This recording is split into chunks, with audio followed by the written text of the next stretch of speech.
শিহাব বলল, এত চিপার মধ্যে সাইনবোর্ড দেয়া রাখলে দেখবো নাকি রাতের বেলা? যদি একটা ভালো জায়গায় বোর্ডটা দিত তাহলে স্পষ্ট দেখতে পারতাম। রোহান বলল, বুঝতে পারছি ভাই, কিন্তু এখানে জায়গাগুলো একটু বিপজ্জনক। আব্দুল্লাহ বলল, কেন ভাই, এই জায়গার কাহিনী কি আসলে?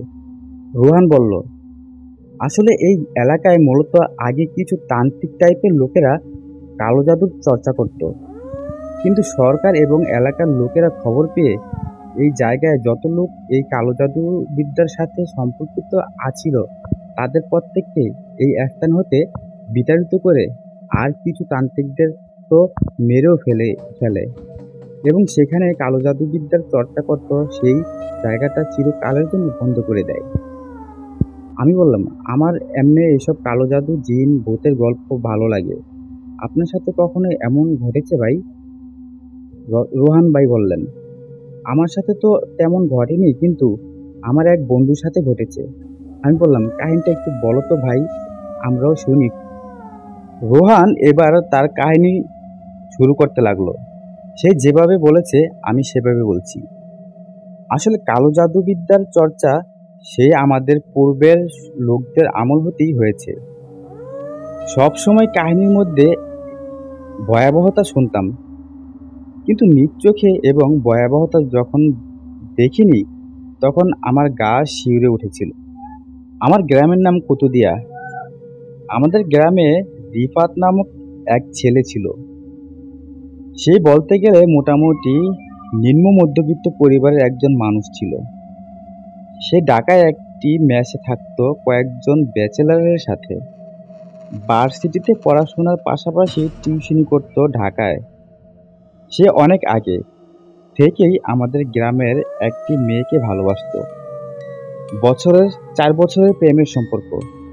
মেয়েটির নাম ছিল ফিহা, কিন্তু ফিহা ছিল তুলনামূলক উচ্চবংশীয় পরিবারের মেয়ে, দেখতেও বেশ অনেকটা সুন্দরী। একদিন রিফাত হঠাৎ শুনল যে রিফার নাকি বিয়ে ঠিক হয়েছে। সে খবরটা শুনে অনেক অবাক হলো। সে আসলে বিশ্বাসই করেনি যে 4 বছরের প্রেমের সম্পর্ক ভুলে ফিহা অন্য পুরুষের হাত ধরবে। সে তাড়াতাড়ি গ্রামে ফিরে এলো। তার বাড়িতে তার জিনিসপত্র রেখে আমাকে সাথে নিয়ে খুব দ্রুত ফিহার বাড়ির উদ্দেশ্যে রওনা দিল। ফিহার বাড়ির সামনে যেতেই দেখে যে গেট সুন্দর করে সাজানো হয়েছে এবং পরিবেশটাও একদম বিয়ের পরিবেশের মতোই। গেটের উপরে ব্যানারে লেখা ছিল ফিহা ও রাজীবের বিয়ে। ব্যানারটি দেখা মাত্রই রিফাতের মাথায় যেন আকাশ ভেঙে পড়ল। সে তাদের বাড়িতে প্রবেশ করলো এবং দেখলো ফিহা তার কাছেই আসছিল। রিফাত তার কাছে গেল এবং জিজ্ঞেস করলো। রিফাত বলল, ফিহা, এসব কি? তোমার বিয়ে মানে? ফিহা বলল, হ্যাঁ রিফাত, আমারই বিয়ে। প্লিজ এখানে আসছো, কোনো ঝামেলা করো না। আমাদের মাঝে আগে যা ছিল তা ভুলে যাও। এখান থেকে চলে যাও তুমি। রিফাত বলল, কিন্তু আমাদের 4 বছরের প্রেমের সম্পর্ক ছিল। আমি তোমাকে অনেক ভালোবাসি ফিহা। এই বিয়ে ভেঙে দাও প্লিজ। তোমাকে ছাড়া আমি বাঁচব না। ফিহা একটু বিরক্তি ভাব নিয়ে রিফাতকে বলল, কিসের প্রেম আবার? তোমার সাথে আমি এত বছর শুধু একটু মজা করছি, আর কিছুই না। আমার ফ্যামিলির স্ট্যাটাস কোথায় আর তোমার ফ্যামিলির স্ট্যাটাস কোথায়? জীবনে ভাবছো তুমি কয় টাকা কামাও যে তোমাকে আমি বিয়ে করব? বর্তমানে বিয়ে করতে হলে টাকা লাগে। ওইসব ভালোবাসা দিয়ে সংসার করা যায় না। এখন কথা না বাড়াও, এখান থেকে ভালোই ভালোই চইলা যাও। আমার রাগ উঠাবা না, তোমাকে রিকোয়েস্ট করতেছি আমি। রিফাত ফিহার কথায় অনেক কষ্ট পেল, কিন্তু ভালোবাসার মানুষটাকে তো আর এমনি এমনি ভোলা যায় না। রিফাত ফিহার হাত ধরে ফেলে এবং কান্না করতে করতে বলতে থাকে, এমন করো না ফিহা, তোমার যা লাগে আমি তোমার জন্য সব ব্যবস্থা করে আনবো, শুধু আমাকে ছেড়ে কোথাও যেও না। ফিহা রেগে গিয়ে রিফাতকে বলল, ফকিন্নির পোলা, তোর কত বড় সাহস যে তুই আমার হাত ধরলি? তোরে এখনই মাইর খাওয়ানোর ব্যবস্থা করতেছি, দাঁড়া। ফিহা রিফাতের হাত থেকে নিজের হাত ছাড়িয়ে নিল। এরপর ফিহা বাড়ির সবাইকে ডাকলো এবং রিফাতের নামে নালিশ করলো। বাড়িতে উপস্থিত কয়েকজন পুরুষ লোকেরা মিলে রিফাতকে আচ্ছা মতো মারতে লাগলো। আমি কোনো মতে তাকে সেখান থেকে নিয়ে আসলাম এবং তাদের বাড়িতে ফিরিয়ে আনলাম। রিফাতের বাবা মা তার ছেলের এই অবস্থা দেখে কাঁদতে লাগলো এবং রিফাতের মা তাকে বলল, রিফাত বাবা, তুই আর কখনো ওই মেয়ের কাছে যাবি না। যে তোকে ভুলে অন্য লোকের সংসার করতে পরোয়া করে নাই, সেই মেয়ের সাথে পুরো কোনো সম্পর্ক রাখার দরকার নেই। কিন্তু রিফাত কি আর কোনো কথা বোঝে? পাগল প্রেমিকের মতো শুধু ফিহার কথাই ভাবছে। কিছুক্ষণ পর রিফাত আমাকে বলে উঠল, রোহান, এলাকার পোলাপাইনদের ফোন কর, ফিহাকে নিয়ে আসতে হবে। আমিও আর কিছু না বলে রিফাতের এই অবস্থা দেখে এলাকার 14-15 জন পোলাপাইনদের ফোন করলাম এবং সবাই ফিহার বাড়িতে গেলাম তাকে তুলে আনতে। সেখানে গিয়ে রড, হকি স্টিক দিয়ে আমরা সবকিছু ভাঙচুর করতে লাগলাম। তখনই ফিহার ছোট বোন অ্যানি এসে রিফাতকে বলল, রিফাত ভাই, আপনি থামেন, আপু নাই বাড়িতে। রিফাত বললেন, ফিহা কোথায় তাহলে? অ্যানি বলল, আসলে আপনি এসে আগে যে সিন ক্রিয়েট করেছেন তার কারণে আব্বু ও ফ্যামিলির লোকেরা আপুকে তাড়াতাড়ি বিয়ে দিয়ে দিয়েছে এবং শ্বশুরবাড়ি চলে গেছে আপু। রিফাত বলল, ও শ্বশুরবাড়ি কোথায়? এনি বলে, পাশের গ্রামেই শ্বশুরবাড়ি আপুর। রিফাত বলল, তুই তুই চিনিস ঠিকানা? এনি বলল, হ্যাঁ ভাই চিনি। রিফাত বলল, আমাকে বল কিভাবে যেতে হবে। এনি বলল, কিন্তু আব্বু আম্মু জানলে আমার অবস্থা খারাপ করে ফেলবে। রিফাত বললে, তুই যদি আমাকে ওদের ঠিকানা না বলিস তাহলে আমি তোর অবস্থা খারাপ করে ফেলবো। এই কথা শুনে অ্যানি বেশ ভয় পেয়ে গেল এবং বলল, প্রথমে চৌরাস্তার মোড় হতে ডান দিকে যাবেন এবং সেখান হতে প্রথম রাস্তার বাম দিকের গলির 6 নম্বর বাড়ি আপুর শ্বশুর বাড়ি।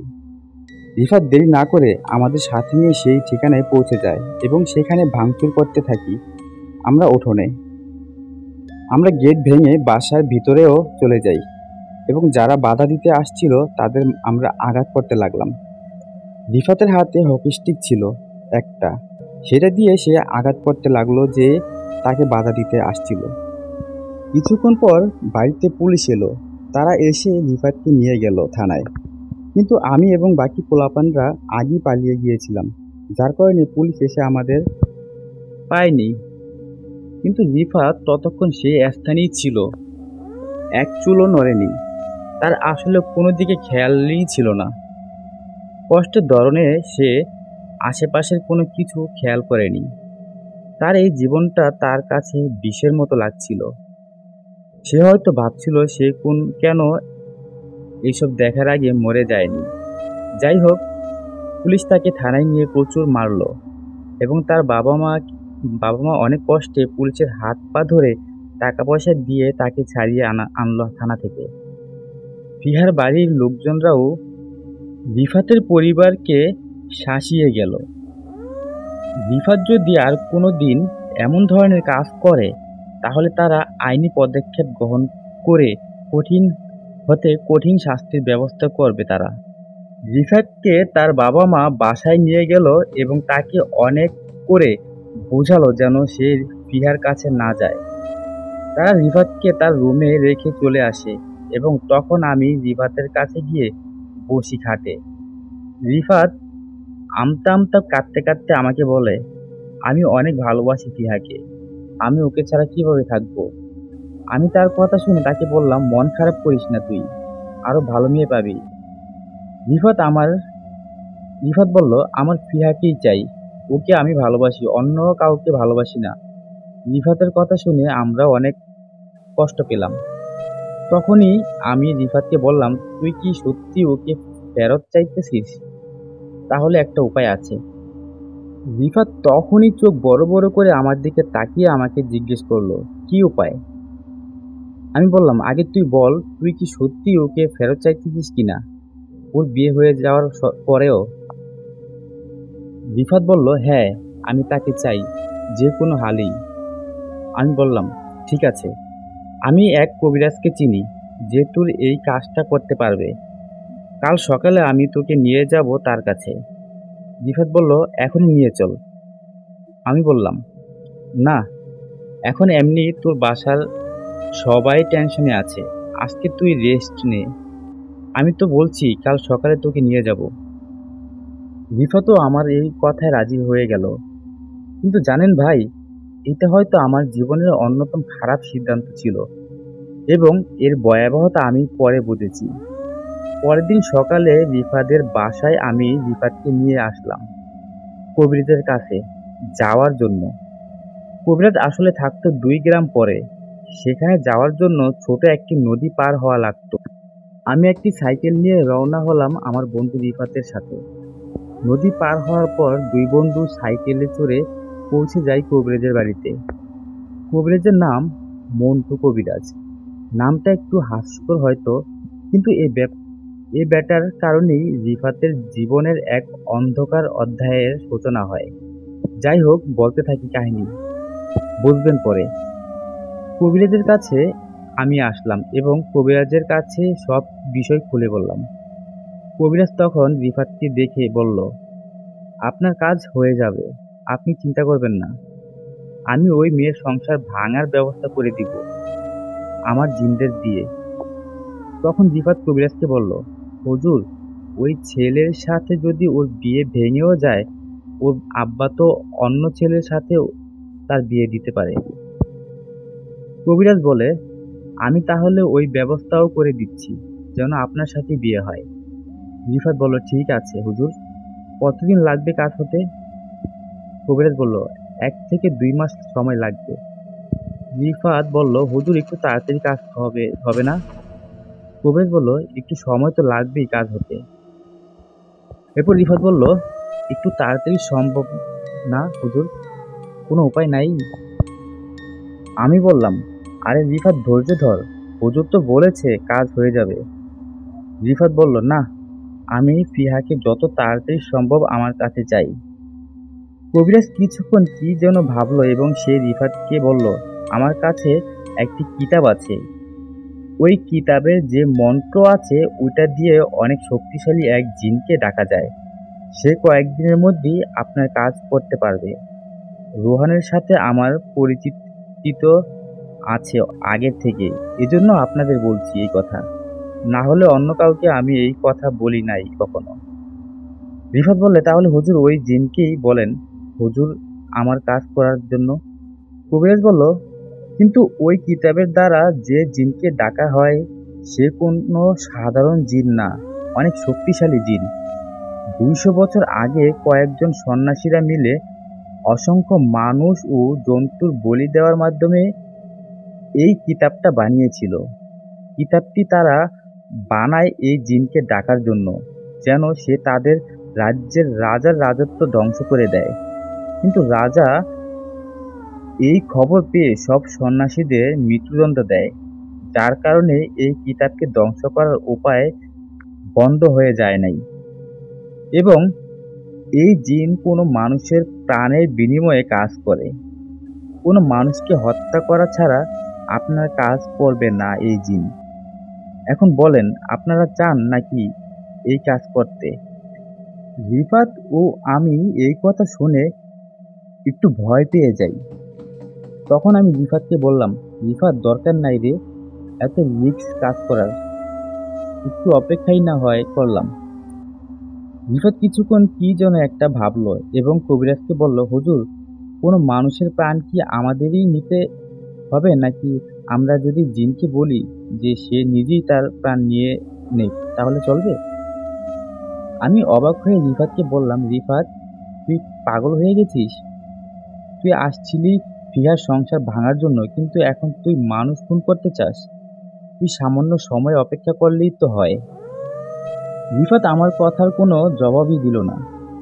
কবিরাজ রিফাতকে উদ্দেশ্য করে বলল, আপনি যদি চান জিনকেও বলতে পারেন প্রাণ নেয়ার জন্য, সে নিজেই প্রাণ নিয়ে নিবে। কিন্তু আপনি কার প্রাণ নিবেন? রিফাত বলল, ফিহার জামাই রাজীবের প্রাণ নিব আমি। আমি একটু ভয় পেয়ে গেলাম। এই কথা শুনে আমি ভেবেছিলাম শুধু ফিহার বিয়ে ভাঙানোর জন্য রিফাত চাইবে, কিন্তু এখন তো দেখা যাচ্ছে সে মানুষ খুন করতে যাচ্ছে। যাই হোক, কবিরাজ আলমারি থেকে কিতাবটি বের করে আনলো। বইটি দেখতে অনেক পুরানো ছিল। মনে হচ্ছে এটি কবিরাজও ব্যবহার করেনি এর আগে। কবিরাজ বইটি খুলল এবং তার সাথে কিছু মোমবাতি এবং একটি কাচের শিশি নিয়ে নিল। সেই কাচের শিশি থেকে কিছু তরল পদার্থ নিজের গায়ে ও রিফাত এবং আমার গায়েও ছিটিয়ে দিল। সে বলল, এগুলো আসলে প্রসাব। বদজিনরা নাপাক জিনিস পছন্দ করে এবং নাপাক স্থান ও নাপাক মানুষের কাছেই আসবে। এজন্য সবার গায়ে প্রসাবের ছিটা দিয়ে দিলাম। কবিরাজ আমার এবং রিফাতের সামনে বসলো এবং মোমবাতিগুলো জ্বালিয়ে দিল এবং আমাদের বলল, আমি মন্ত্র পড়ার পর যদি মোমবাতিগুলো আপনা আপনি নিভে যায়, এর মানে জিন এসেছে। আর যদি মোমবাতিগুলো আবার জ্বলে ওঠে, এর মানে জিন চলে গেছে। এই বলে কবিরাজ মন্ত্র পড়া শুরু করে। আমার এবং রিফাতের কাছে এই কাজগুলো কেন জানি ভণ্ডামি মনে হচ্ছিল কিছুক্ষণের জন্য। আমাদের বিশ্বাস হচ্ছিল না যে কোনো জিন আমাদের সামনে আসবে। কবিরাজ যা মন্ত্র পড়ছিল তা অনেকটা আরবি শব্দের মতো, কিন্তু এগুলো কেন যেন মনে হচ্ছিল বিকৃতভাবে পড়া হচ্ছিল। কিন্তু আমার যা ভণ্ডামি ভাবছিলাম এতক্ষণ তা ভুল প্রমাণিত হলো। কবিরাজের পুরো বাড়ি কাঁপাকাঁপি করতে লাগলো এবং হঠাৎ করে মোমবাতিগুলো সব নিভে গেল। এবং তখন কবিরাজ আমাদের একটু গম্ভীর এবং ভয়ঙ্কর গলায় জিজ্ঞেস করলো, আমি হাজির মালিক, আপনাদের কি সাহায্য লাগবে বলেন। মানে জিন কবিরাজের উপর ভর করেছে। যাই হোক, রিফাত তাকে বলল, আপনি কি জিন? জিন বলল, হ্যাঁ। রিফাত আর আমার এবারও মনে হচ্ছিল কবিরাজ আমাদের বোকা বানাচ্ছে না তো। তবু রিফাত তাকে বলল, আপনার নাম কি? জিন বলল, আমি ইফরিত জিন। আপনি আমাকে ইফরিত বলতে পারেন। রিফাত বলল, ঠিক আছে। এবার জিন বলল, আপনার কি কাজ করতে হবে? রিফাত বলল, ইফরিত, আমি আমার ভালোবাসা ফিহাকে ফেরত চাই। ওর বিয়ে হয়ে গিয়েছে, ওর বিবাহ বিচ্ছেদ করে দাও। জিন বলল, আপনার কাজ হয়ে যাবে, কিন্তু বিনিময় হিসেবে আমি কারো প্রাণ নিব। আমি কার প্রাণ নিব বলেন তো? রিফাত বলল, ওর জামাই রাজীবের প্রাণ নিয়ে নাও। জিন বলল, ঠিক আছে, 1 সপ্তাহের মধ্যে কাজ হয়ে যাবে। এই বলে ইফরিত জিন সেখান হতে চলে গেল এবং মোমবাতিগুলো জ্বলে উঠল আবার, এবং কবিরাজও আবার স্বাভাবিক হয়ে গেল। এরপর আমরা দেখলাম কবিরাজের শরীর বেশ দুর্বল দেখাচ্ছে। কয়েক সেকেন্ড পর সে তখন আমাদের বলে উঠল, জিন ভর করার কারণে শরীর একটু দুর্বল লাগছে। যাই হোক, আপনাদের কাজ জলদি হয়ে যাবে। এই নেন এই কিতাব। কবিরাজ কিতাবটা রিফাতকে দিয়ে দেয় এবং বলে, আপনার যখন দরকার হবে আপনি এখন নিজেই এই কিতাব ব্যবহার করতে পারবেন। আমার পক্ষ থেকে এটা উপহার ভেবে নিয়ে নেন। রিফাত কিছুটা অবাক হয়, কিন্তু তবুও কিতাবটি নিয়ে নেয়। দুই বন্ধু আবার বিকালের মধ্যে নিজেদের বাসায় ফিরে এলাম। এর 1 সপ্তাহ পর আমরা শুনতে পাই যে ফিহার জামাই রাজীবের মৃত্যু হয়েছে। এই ঘটনার পর বুঝে যাই যে জিন তার কারসাজি করেছে। আমি ও রিফাত এই ঘটনা কিভাবে কি করে ঘটলো তা জানতে অনেক আগ্রহী হয়ে উঠেছিলাম। কিন্তু রিফাত তো আর রাজীবদের বাসায় তার জানাজায় যেতে পারবে না, সেই জন্য আমি চলে গেলাম তাদের বাসায়। যেহেতু আমাকে তাদের পরিবারের লোকেরা তেমন একটা চিনে না, তাই সমস্যা হবে না। আর এছাড়াও ওদের বাড়িতে হামলা করার সময় আমি নিজের মুখ গামছা দিয়ে ঢেকে রেখেছিলাম, যার কারণে চেনার তেমন সুযোগ নেই। আমি গেলাম রাজীবদের বাসায় জানাজার নামাজে। সেখানে রাজীবের লাশ দেখে আমার নিজের রুহু পর্যন্ত কেঁপে উঠেছিল। মানে এত গোলগাল একটা মানুষের চেহারা একদম কঙ্কালের মতো হয়ে আছিল, যেন হাত পা গাল চাপার হাড্ডি পুরো স্পষ্ট বোঝা যাচ্ছিল। শরীরে যেন কোনো মাংসের অস্তিত্ব নেই। শুধু হাড্ডিগুলোর উপর চামড়ার আবরণ আছে। চোখগুলো একদম ভিতরে ঢুকে গিয়েছিল। মুখটা এত বিবস্ত্র দেখাচ্ছিল যে সত্যি বলতে তখন লাশটা দেখে প্রচুর ভয় করছিল আমার। আমি তখন পাশের একজন ৬০-৬৫ বছর বয়সী মুরব্বীকে জিজ্ঞেস করলাম, কাকা, এর এই অবস্থা কিভাবে হলো? কি হয়েছে এর সাথে? লোকটি আমাকে বলল, ওর উপর কোনো জাদুটোনা কিছু করা হয়েছিল, হুজুর যা বলেছিল আমাদের। আমি লোকটিকে জিজ্ঞেস করলাম, রাজীব আপনার কি হয় কাকা? লোকটি বলল, রাজীব আমার প্রতিবেশী হয়। আমি তখন সেই কাকাকে জিজ্ঞেস করলাম, আসলে রাজীবের সাথে কি কি হয়েছে তা পুরো ঘটনা বলতে পারেন আমাকে? লোকটি আমাকে যেভাবে বলল আমি সেভাবেই বলছি। রাজীবের কিছুদিন আগে বিয়ে হয়েছিল, তার সংসারও ভালো চলছিল, কিন্তু হঠাৎ করে রাজীব তার মৃত্যুর ১ সপ্তাহ আগে একটু অস্বাভাবিকভাবে অসুস্থ হয়ে পড়েছিল। সন্ধ্যাবেলা তীব্র জ্বর আসতো, আবার সকালবেলা সম্পূর্ণ সুস্থ হয়ে যেত। রাতের বেলা তার সাথে নাকি বিভিন্ন অস্বাভাবিক ঘটনা ঘটতো। স্বপ্নের মধ্যে দেখতো কেউ তাকে এসে মারার চেষ্টা করতে থাকে। তখন তার ঘুম ভেঙে যেত ভয়ে। কাজ থেকে ফেরার সময় তার মনে হতো যে কেউ তার সাথে সাথে চলছে, কিন্তু সে কাউকে দেখতে পেত না। সে ভাবতে লাগলো সে কি পাগল হয়ে যাচ্ছে নাকি। তখন সে ডাক্তার কবিরাজ সব দেখালো, কিন্তু কোনো লাভ হলো না। তার পরিবারের লোকজনেরা ভেবেছিল যে তার বিয়ের দিন যেই ছেলে এসে ঝামেলা করেছিল সে আবার কোনো জাদুটনা করেনি তো রাজীবের উপর। মৃত্যুর আগের দিন রাজীবের পরিবারের সবাই তখন তার বউকে তাদের বাড়িতে পাঠিয়ে দিল, এই ভেবে যে তার বই সকল ঝামেলার মূল। তার কারণেই তাদের ছেলের এই অবস্থা। অসুস্থতার এক পর্যায়ে একদিন রাজীবের রক্তবমি হতে থাকে। তার বমি যেন থামছেই না। আমি এবং আরো কয়েকজন প্রতিবেশীরা তাকে দেখতে এসেছিলাম। আমি আমাদের মসজিদের এক হুজুরকে নিয়ে এসেছিলাম ছেলেটিকে সুস্থ করার জন্য। হুজুর বলেছিল তাকে বান মারা হয়েছে। বান ছাড়ানোর জন্য তার কিছু জিনিসপত্র লাগবে, সেগুলো তার বাড়িতে আছে। সে যখনই জিনিসপত্র আনতে যাবে তখনই এক দমকা হাওয়া পুরো বাড়ির মধ্যে ঢুকে পড়ে। এই বাড়ির সীমানা ব্যতীত অন্য কোথাও এই বাতাস প্রবাহিত হচ্ছে না। তখন হুজুর বুঝতে পারে কোনো বজ্জিন হয়তো এই কাজ করছে। হুজুর ভয় না পেয়ে দরজা দিয়ে বের হতেই যাবে, তখনই দরজা নিজ হতে বন্ধ হয়ে যায়। বাড়ির ভেতরে যারা ছিলাম সবাই ভয় পেয়ে গিয়েছিলাম, কিন্তু হুজুর ভয় পায়নি। হুজুর সাহস করে দরজা খুলতে যায়।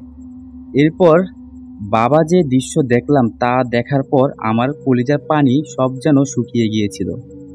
সেই বজ্জিনটা হুজুরকে যেন একদম ঝাপটিয়ে ধরেছিল। তখন হুজুরের শরীরের হাড়গুলো আপনা আপনি বেঁকে যেতে শুরু করলো, এবং হাড়গুলো বেঁকে যেতে যেতে হুজুরের সেই শরীরটি যেন একদম ফুটবলের মতো হয়ে গেল। হাতের জায়গায় পা, পায়ের জায়গায় হাত, মানে শরীর যেন একদম সাপের মতো পেঁচিয়ে গিয়েছিল। চোখ দিয়ে রক্ত পড়ছিল হুজুরের। এরপর আমরা সকলেই এক ভয়ঙ্কর মর্মান্তিক দৃশ্য দেখতে পেলাম। সামনে এক পলকে যেন হুজুরের কল্লাটা তার শরীর হতে আলাদা হয়ে গেল এবং ছিটকে গেল দেয়ালের গায়ে। সেই কাটা কল্লাটা আবার আলাদা হওয়ার পর আমাদের দিকে তাকিয়ে নিজে থেকেই বলছিল, আমার কাজে যে বাধা সৃষ্টি করবে তার মরতে হবে। এবং এই বলে সে হাসতে লাগলো ভয়ঙ্করভাবে। একটু পর হঠাৎ সেই কাটা কল্লাটি চুপ হয়ে গেল। হুজুরের দেহ এক পাশে আর কল্লা আরেক পাশে। আমরা সবাই এই দৃশ্য দেখে পুরো থ হয়ে গেলাম। রাজীবের সাহায্য করতে আর কেউই এগিয়ে আসেনি এই ঘটনা প্রত্যক্ষ করার পর। এবং রাজীবের যেই রাত্রে মৃত্যু হয়েছে সেই রাতে তার শরীরের অবস্থা প্রচুর দুর্বল হয়ে পড়ে, যা তুমি এখন তার লাশ দেখেই বুঝতে পারছো। তার মরার সময় এক পর্যায়ে সে যখন বমি করছিল তখন তার বমির সাথে দুটো ভাজা ব্যাঙ বের হয়ে আসে গলা থেকে, এবং এর কয়েক মুহূর্তে পরেই সে মারা যায়। এই ঘটনা মুরব্বির থেকে শোনার পর আমার পুরো শরীর যেন কাঁপুনি দিয়ে উঠল। মৃত্যু হয়েছে বুঝলাম, কিন্তু এত ভয়ঙ্করভাবে হবে তা আন্দাজ করিনি। আর খুন তো শুধু রাজীবকে করার কথা ছিল, কিন্তু জিন তো মসজিদে হুজুরকে সহ মেরে ফেলেছে। আমি জলদি এই খবর রিফাতকে দিয়ে আসি। খবর শুনে রিফাতের চোখ যেন আকাশে উঠে গেল। সে চেয়েছিল রাজীবের মৃত্যু, কিন্তু এত কঠিন মৃত্যুও দিতে চায়নি। আর জিন তো হুজুরকে সহ মেরে ফেলেছে, যেটা সে মোটেও চায়নি। সে এবার কবিরাজের শিখানো পদ্ধতিতে জিনকে ডাকার জন্য প্রস্তুতি নেয়। সে মোমবাতি জ্বালিয়ে মন্ত্র পড়ে জিনকে হাজির করতে সক্ষম হয়। কিন্তু জিনকে দেখে আমি আর রিফাত তখন ভয়ঙ্করভাবে ভয় পেয়ে গেলাম, কারণ সে তার আসল রূপ নিয়ে আমাদের সামনে এসেছিল। কবিরাজের বাড়িতে তো সে কবিরাজের দেহে ভর করে আমাদের সাথে কথা বলেছে। তাই ভাবলাম রিফাত উল্টাপাল্টা মন্ত্র পড়েছে কিনা। যদি কোনো ভুল করে ফেলি জিনকে ডাকার সময়, তাহলে সে তো আমাদের ক্ষতিও করতে পারে। কিন্তু এমন কিছু হয়নি আসলে। জিন রিফাতের সামনে এসে তাকে বলতে লাগলো, বলেন আপনাকে কি সাহায্য করতে পারি। রিফাত বলল, তোমাকে বলেছিলাম রাজীবকে মারার জন্য, তুমি হুজুরকে কেন মারলে? ইফরিত জিন বলল, সে আমার কাজে বাধা দেওয়ার চেষ্টা করেছে, তাই তার প্রাণ নিতে হয়েছে। রিফাত বলল, কিন্তু তুমি তাদের এত কষ্ট দিয়ে কেন মারলে? তুমি তো স্বাভাবিকভাবেই তাদের মারতে পারতে। ইফরিত জিন বলল, আমি কাকে কিভাবে মারবো ওইটা আমার বিষয়। এখন বলেন আপনার কি চাই। রিফাত আমার রিফাত বলল, আমার কিছু চাই না, আমি শুধু তোমাকে এই প্রশ্ন করার জন্যই ডেকেছি। ইফরিত জিন বলল, ঠিক আছে, তো বলেন এখন আর কার প্রাণ নিব। রিফাত আর আমি তার কথা শুনে চমকে যাই, এবং তখন রিফাত তাকে বলে উঠল, আমি তো তোমাকে কোনো কাজের জন্য ডাকি নাই, তো তুমি প্রাণ কেন চাও? ইফরিত জিন বলে, আমাকে ডাকলি প্রাণ দিতে হবে, যে কারো। বলেন কার প্রাণ নিব।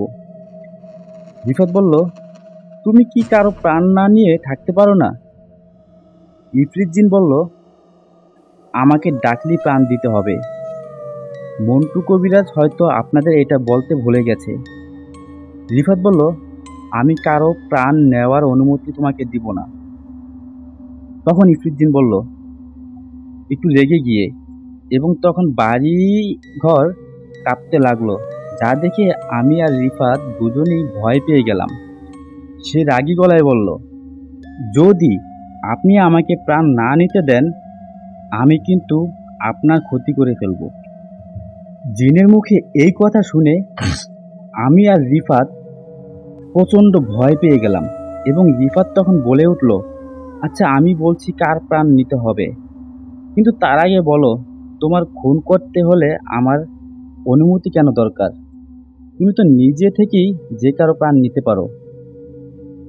ইফরিত জিন বলে, আমি যদি আপনার অনুমতি নিয়ে খুন করি, সেটা তো আমি নিজে থেকে করিনি, বরং আপনার অনুমতি নিয়ে করেছি। আর কোনো মানুষের কথা যদি কাউকে হত্যা করা হয়, তাহলে জিনদের শক্তি বৃদ্ধি পেতে থাকে দিন দিন। এরপর রিফাত বলে ওঠে, আচ্ছা ঠিক আছে, তুমি যেহেতু কোনো মানুষের কে খুন না করে থাকবে না, আমাকে ছাড় দেবে না, তাহলে এই গ্রামের সবচেয়ে খারাপ মানুষটিকে তুমি মেরে ফেলো। ইফরিত জিন বলল, ঠিক আছে, তাই হবে। এই বলে জিন সেখান থেকে চলে গেল। কিন্তু কিছুদিন পর রিফাত যা দেখল, তা সে হয়তো কল্পনাও করেনি। রাজীবের মৃত্যুর সময় তার সাথে যা যা ঘটেছে, এবার রিফাতের বাবার সাথে তা ঘটছে। অর্থাৎ জিন তার বাবাকে মেরে ফেলবে। কিন্তু জিনকে তো বলা হয়েছে গ্রামের সবচেয়ে খারাপ মানুষটাকে মেরে ফেলার কথা।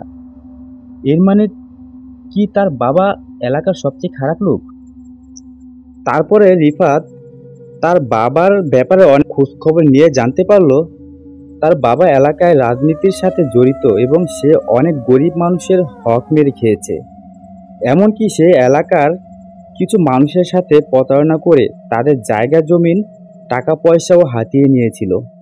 মানে যেই বাবাকে সে এত মহান ব্যক্তি ভাবত সারা জীবন, সে মানুষটা যে এমন হবে তা সে কল্পনাও করেনি।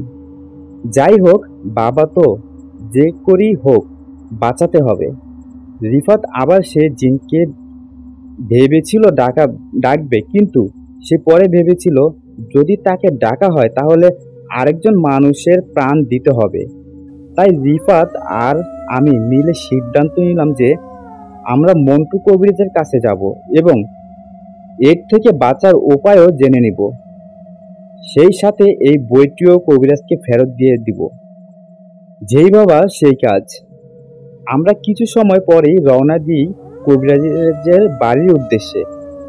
তখন রাত প্রায় ৮টা বাজে। কবিরাজের বাড়ি যেতেই তো আমাদের চোখ পুরো চরগাছা। দেখি কবিরাজের বাড়ির পুরো উঠোন সহ সবকিছু লন্ডভন্ড হয়ে আছে। সব জিনিসপত্র ছড়িয়ে ছিটিয়ে পড়েছিল আশেপাশে।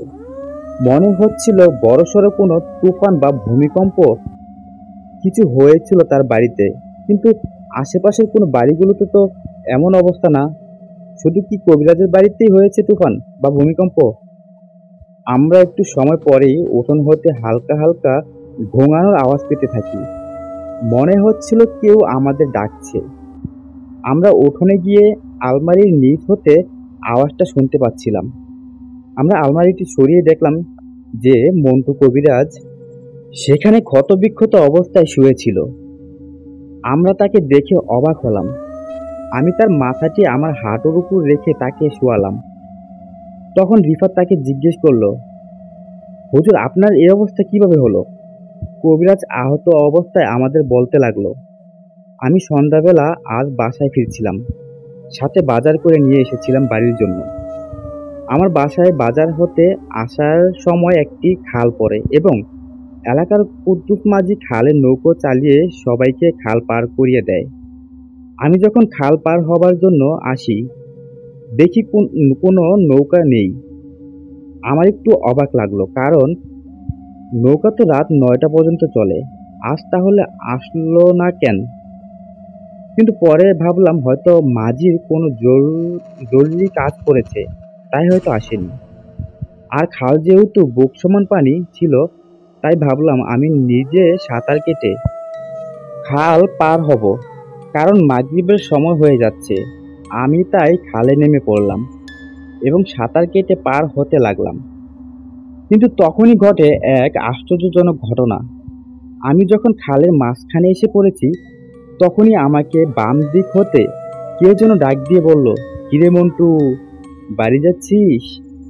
আমি বাম দিকে তাকিয়ে দেখি কুদ্দুস মাঝি আমার সাথেই সাঁতার কাটছে। আমি তাকে জিজ্ঞেস করলাম, কিরে কুদ্দুস, আজকে নৌকা না নিয়ে সাঁতরে পার হচ্ছিস কেন? সে আমার কোনো কথার জবাব না দিয়ে আমার দিকে তাকালো।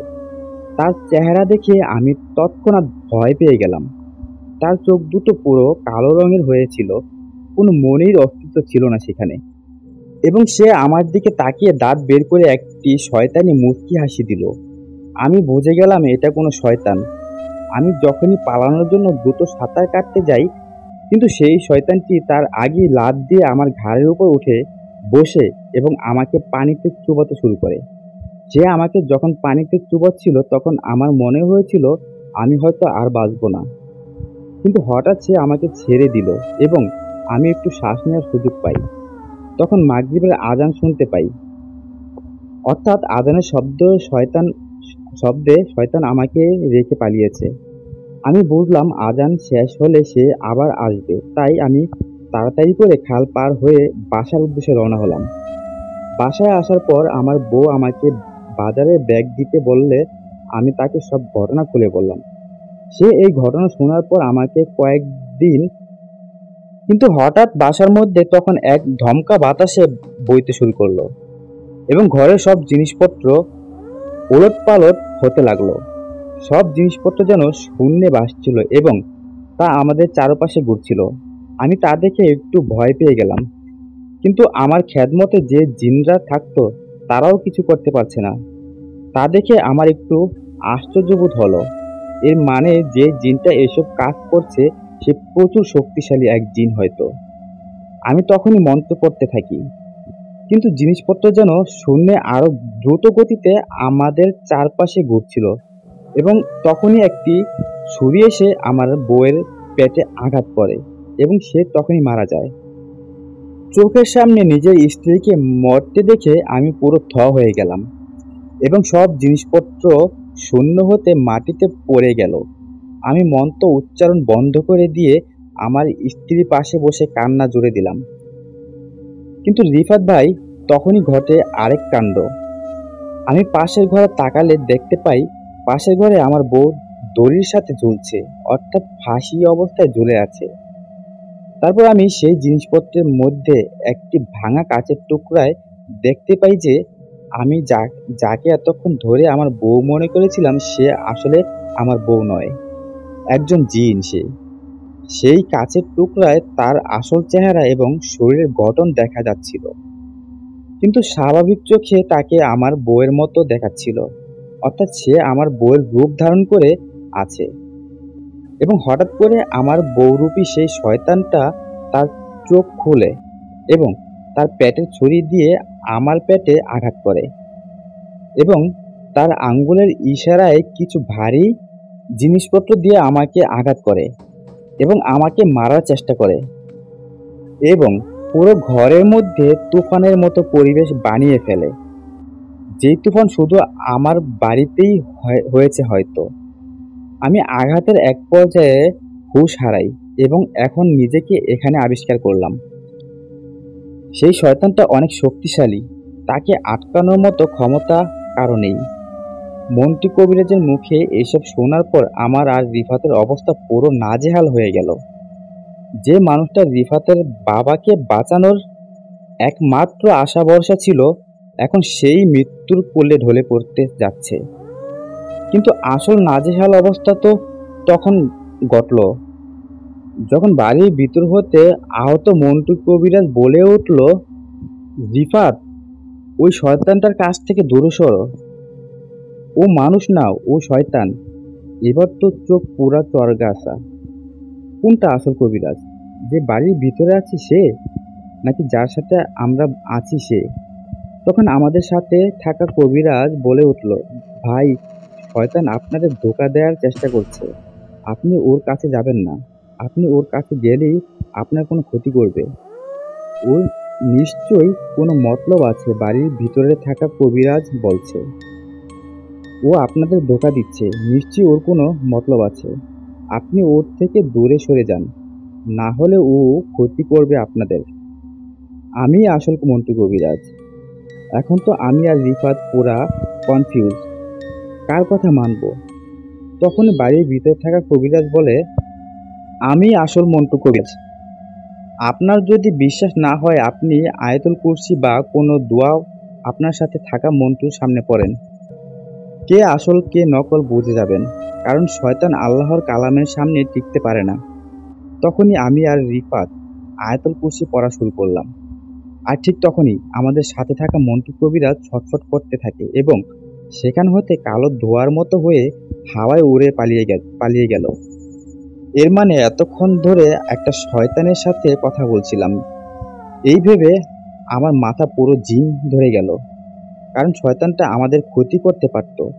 তখনই আমরা আসল মন্টু কবিরাজের কাছে ফিরে যাই। তিনি আহত অবস্থায় ছিলেন এবং দেয়ালের সাথে পিঠ লাগিয়ে বসেছিলেন। তার সামনে যেতেই আমরা কিছু বলার আগেই সে আমাদের বলল, এই শয়তানটা আপনাদের সাথে থাকা সেই শয়তানটা, মানে এটা ইফরিত জিন।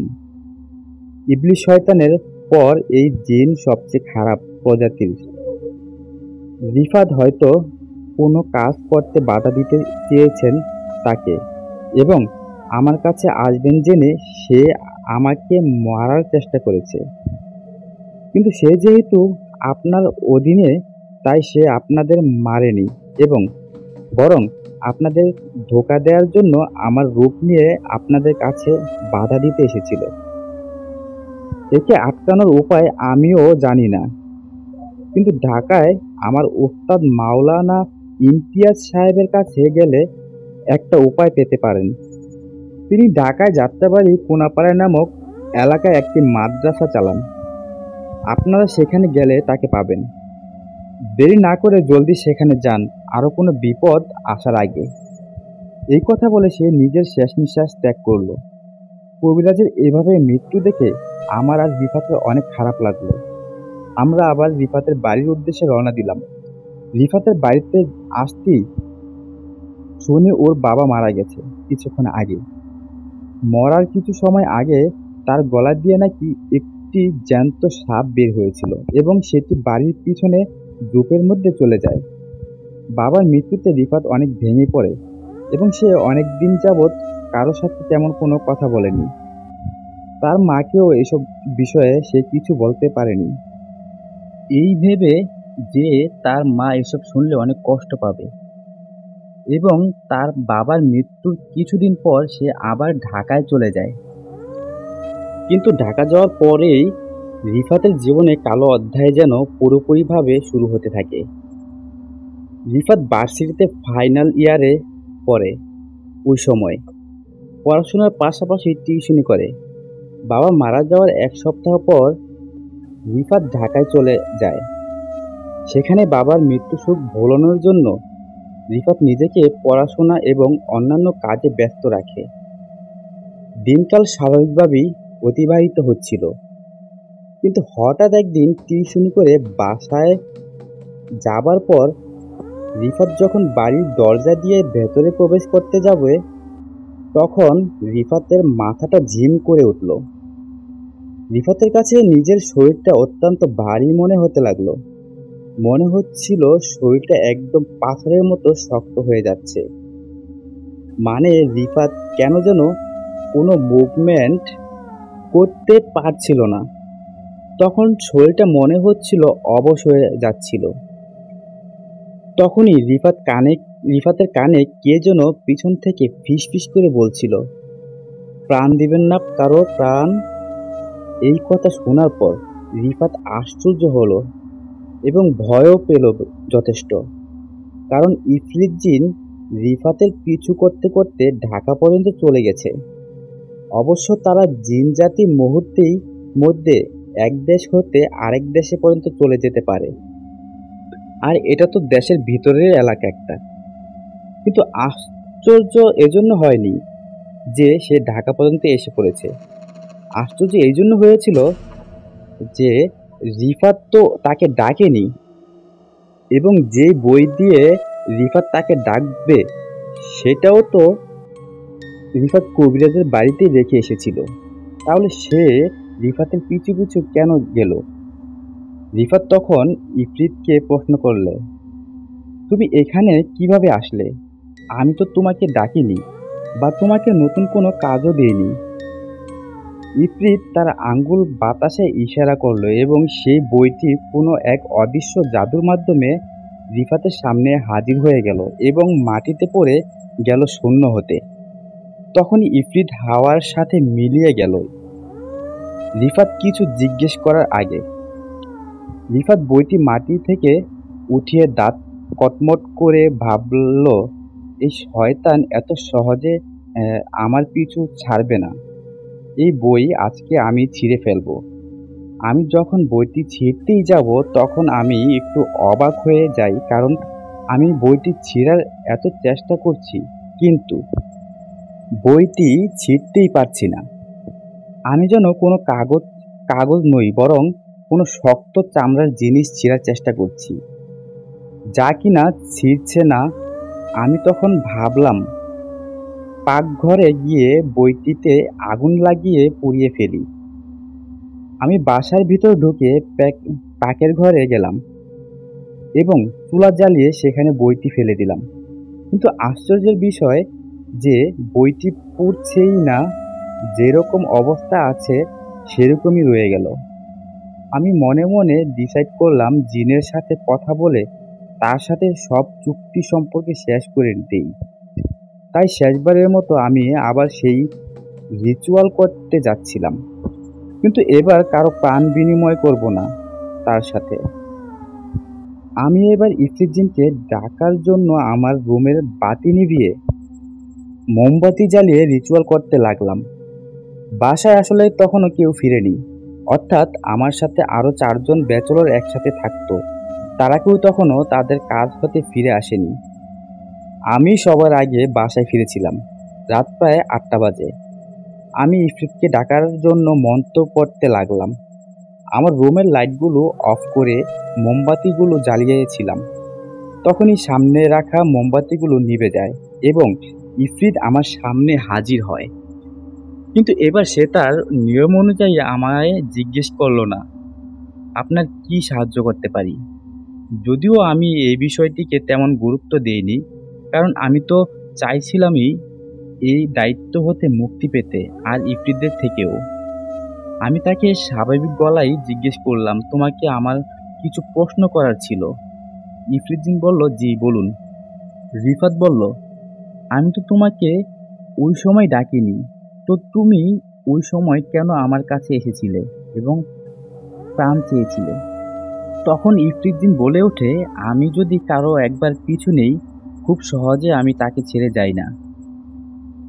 এরপর রিফাত বলল, কিন্তু এখন তো আমার সাথে তোমার কোনো কাজ নেই, তো এখন আমি প্রাণ কেন দিব? তখন ইফরিতদিন বলে, আমি তো আগেই বলেছি, মানুষ হত্যা করলে আমার শক্তি বৃদ্ধি পায়, আর সেই হত্যা যদি কোনো মানুষের কথাতে করি।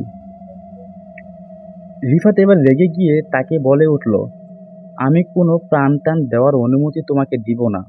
তোমার যা খুশি তুমি তা করো। আজকে থেকে আমি তোমারকে চিনি না, তুমিও আমার গোলাম নয়।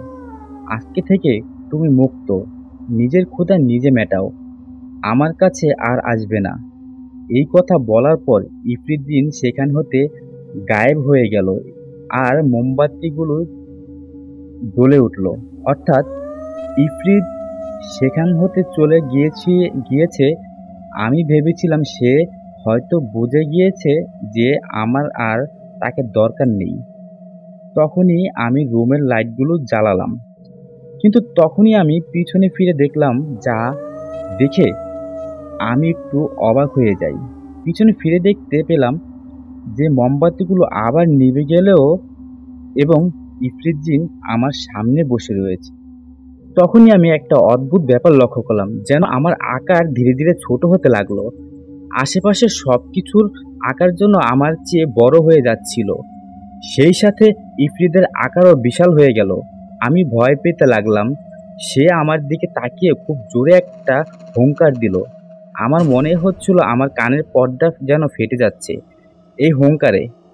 আমি নিজের দুই হাত দিয়ে আমার কান দুটো চেপে ধরলাম শব্দ না শোনার জন্য, কিন্তু সেই শব্দ যেন আমার হাত ব্যাদ করে কানে চলে যাচ্ছে।